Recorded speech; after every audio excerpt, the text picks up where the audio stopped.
When it comes to superheroines, the first name that always comes to mind is Wonder Woman, and there's a reason for this. No other superheroine has ever come close to her in popularity or iconic status.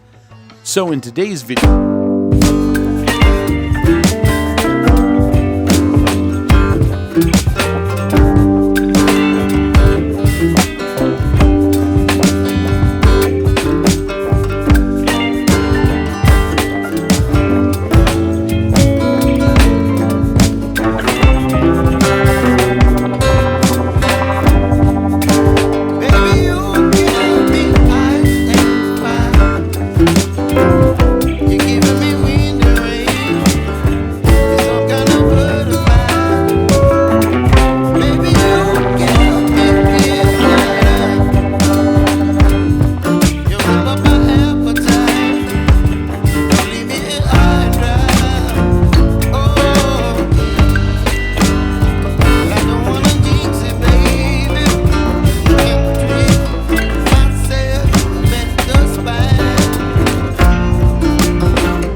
So, by using psychological triggers, Wonder Woman is able to connect to audiences in a much greater way than other superheroines, and that's why she's an icon when other superheroines are basically a flavor of the month.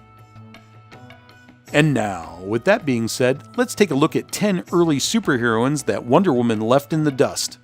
And I'm hoping that I can expose you to a few characters you never even heard of before.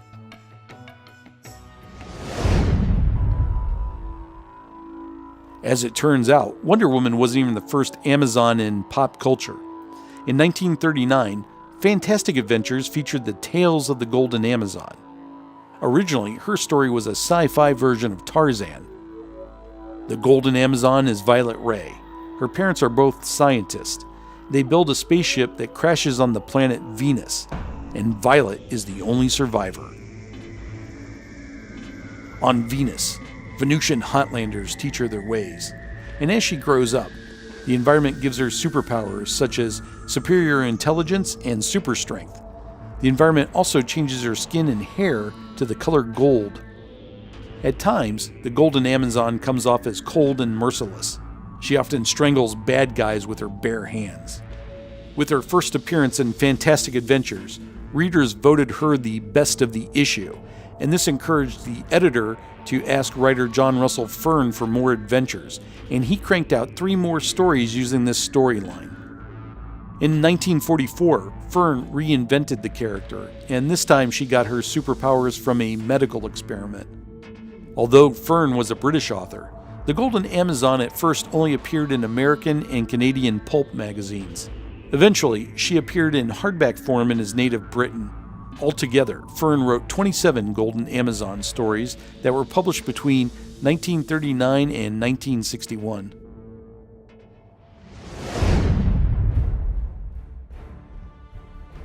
Our next heroine is Atalanta. This is a real old character. She goes all the way back to 1904. Atalanta is the creation of German author Emil Robert Kraft. She first appeared in German penny dreadfuls for a 60-issue run starting in 1904. Later, an 18-part story was published in 1912. Her story starts in the deep depths of the Amazon jungle. Atalanta is a mysterious woman found on the shores of a place called Slave Lake. She suffers from amnesia, and she is a mystery with the exception that she is identified as being a member of the long-lost Mohawk tribe. She is described as very tall, very beautiful, and very mysterious. She has super strength and fighting skills. In her adventures, she takes on an evil professor and a group of big-headed, genius albino dwarfs. Author Emil Robert Kraft began his writing career while serving in the German Navy. He was stationed at a naval base, and when German battleships came in, they would dump off their damaged books from their libraries. Kraft built up a personal collection with these damaged books, and that inspired him to take up writing. He is best remembered for detective fiction and his masked detective character, Detective Nobody.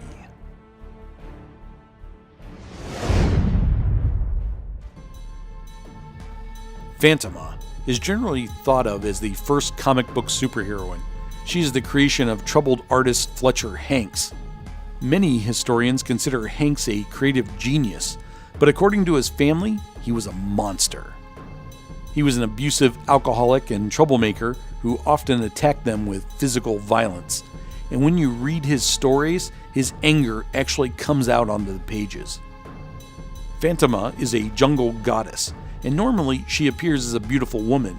That is until some threat, usually from the outside world, enters the jungle, and then she turns into a demonic protector of the wild, sentencing evildoers to horrific and extreme punishments.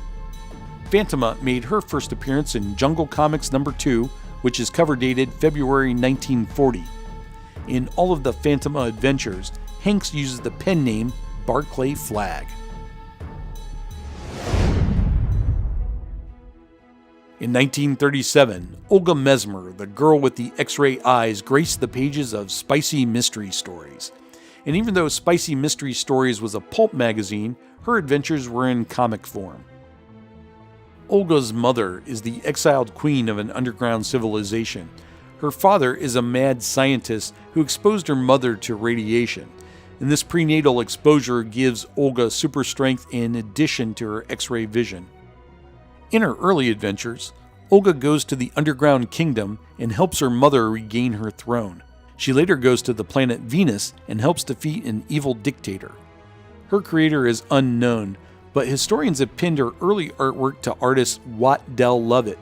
Many of her later stories are signed with the name Stone, but no one has been able to identify him.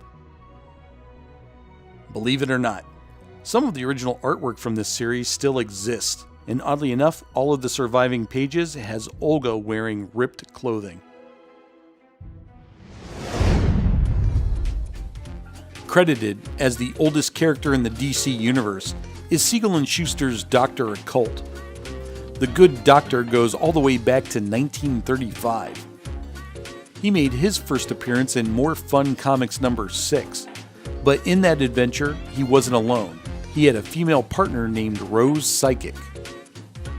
Rose was an adventuress, and in that first Dr. Occult story, she saves Dr. Occult from the clutches of the evil vampire master. She appeared in the first 4 Dr. Occult stories and then disappeared for 3 years. She then mysteriously reappeared and remained in the Dr. Occult series until its original run ended.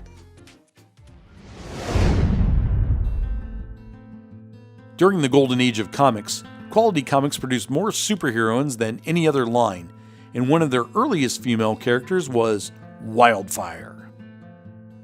The story of Wildfire begins in a blazing forest fire.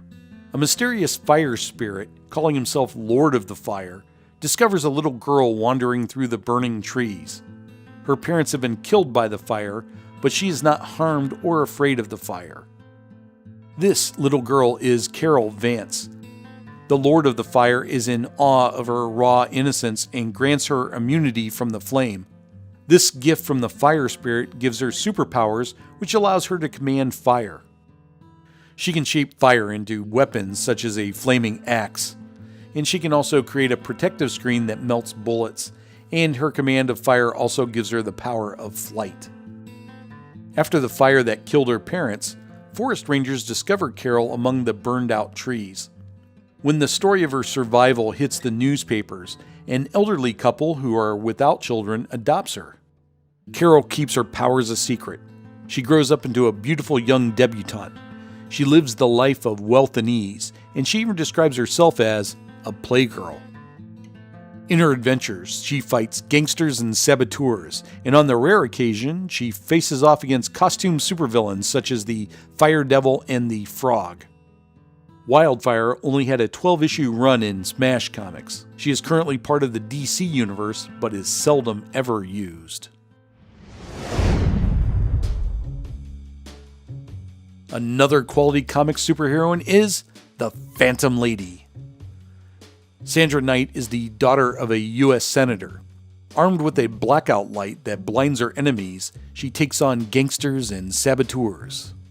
She made her first appearance in Police Comics number 1 and remained in that title for a 2-year run. The Iger Art Studio produced the Phantom Lady stories for Quality Comics. They believe that they own the character after Quality's cancellation, so they relaunched her for the Fox Features Syndicate. Fox wanted a super sexy superheroine. The Phantom Lady was redesigned to fit their desires. The job of reimagining the character was given to artist Matt Baker, and he drew her as one of the sexiest women to ever grace a comic page.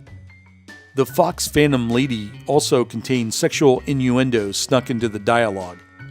This and the cheesecake art did not go unnoticed by adults. She drew the attention of critics such as child psychiatrist Frederick Wortham. In his book Seduction of the Innocent, the Phantom Lady was one of his prime targets.